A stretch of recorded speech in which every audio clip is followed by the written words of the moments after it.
Well, we've heard so much about Margaret's life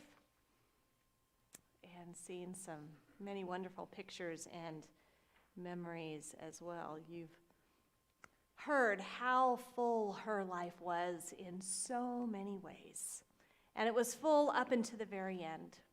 Our first scripture that we read is from 2 Timothy in chapter 4. Paul writes to Timothy these words, but I think as they were chosen by Margaret, along with all the rest of the scripture, something she wanted us to hear as well.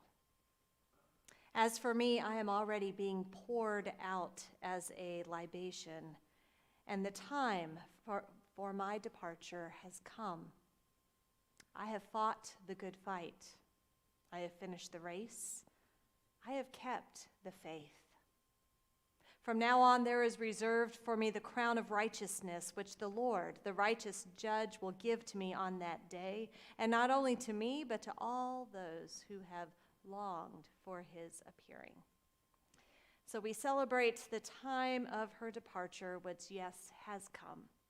And she finished the race of life. She kept the faith and hope and love that sustained her for her entire life.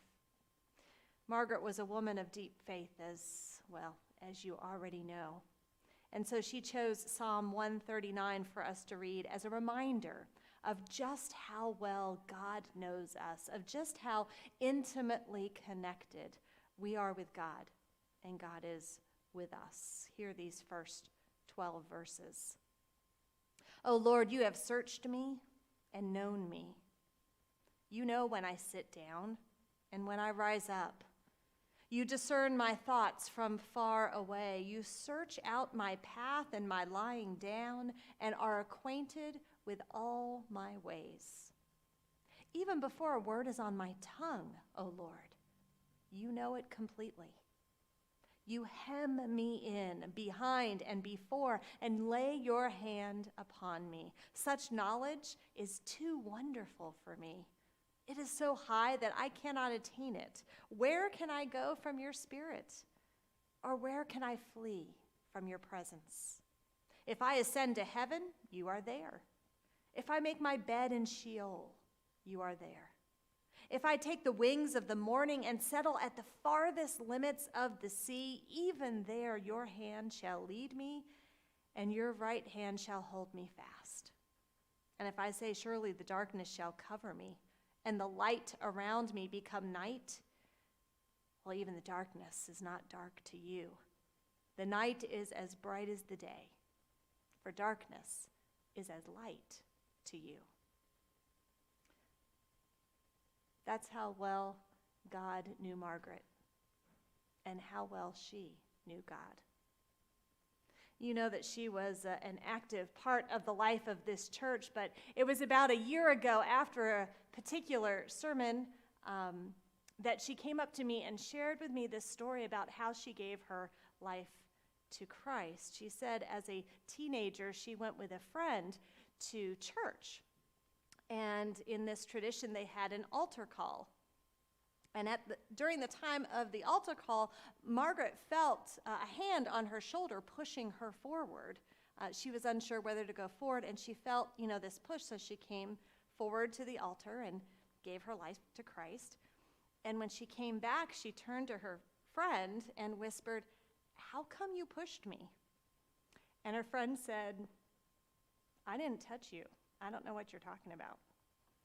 And Margaret was convinced that day that it was the hand of the Lord pushing her forward to the front so that she might commit her life to him. It was a powerful moment that she remembered all those years and felt led to share last year with me. The other story she told me when it came to church was about how she found her way to Kings Grant. As you know, having lived in Ocean View and building a house there, they went to Ocean View Presbyterian Church. And even when a group of them moved out here, they still went to Ocean View for quite some time.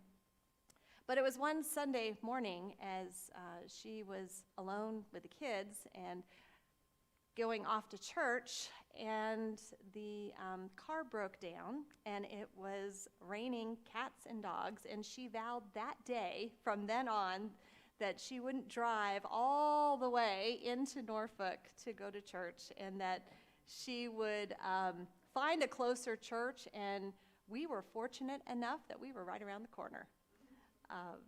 And so those are some of the stories I remember her talking about when it came to her faith, and how it is that first she became Christian, and then how she became a member of this church. I had Donna Perry look up in our session records, and she was, I believe, the 9th woman that was ordained as an elder here in this church in 1979, paving the way for others to follow, including her daughter Jill, who was also ordained an elder in this church. Margaret knew the Lord. She knew where her help came from, and that's probably why she chose Psalm 121 for us to read this afternoon. I lift up my eyes to the hills. From where will my help come? My help comes from the Lord, who made heaven and earth. And he will not let your foot be moved, and he who keeps you will not slumber. He who keeps Israel will neither slumber nor sleep. The Lord is your keeper. The Lord is your shade at your right hand. The sun shall not strike you by day, nor the moon by night. The Lord will keep you from all evil. He will keep your life. The Lord will keep your going out and your coming in from this time on and forevermore. I can't help but believe that when Margaret was in creation, it helped remind her where her help came from. And we know her love of flowers and the May Farm Garden Club. And maybe it even contributed to her love of golf